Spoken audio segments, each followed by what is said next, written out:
wiilkiisa kiyare alla quruxsanaa qaaday miis weydiisan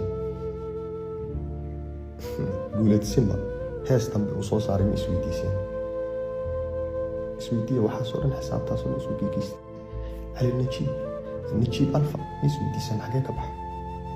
waxaasoo dhan isku dhufdhufsan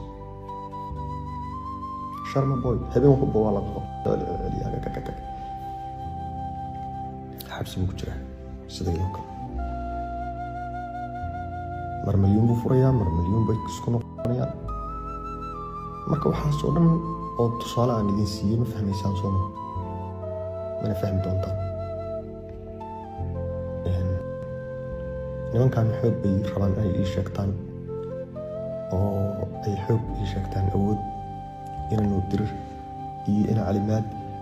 iyo kulli ifraax nuur dirir waxoo dhan sarkal waxay rabaan awood inay ii sheegtaan laakiin maaha aniga ninka awoodda loo sheeganayo maahay waa inaan waxaan rabo helo wallahi inaysan idiin soconayn midaan lacagta aad ku soo qaadateen budgetka ah ee dhowrka iyo 10 milyan gaaraysa calaa qof inay ku soo aadanto oo biliga aniga xilligu doono soo gala live xilligu doono ka soo gala social mediahiisa xilligu doono ka baxa aniga waxay rabaan inay ka dhigaan sugud meel fadhiya halkaas bariisi basta loo geeyo kiniiniyana futada loo gurayo afka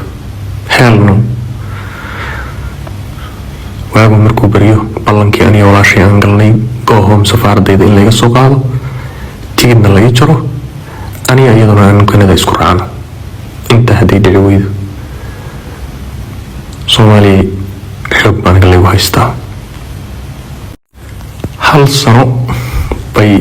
rabaan inay meel igu hayaan 1 year kadib markay xaaladan iska dhamaato yaa hal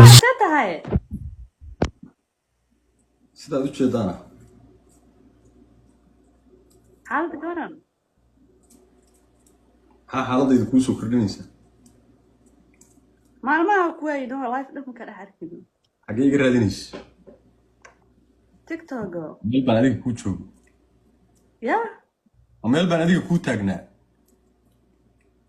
بس انت سامع هاجر محقق بس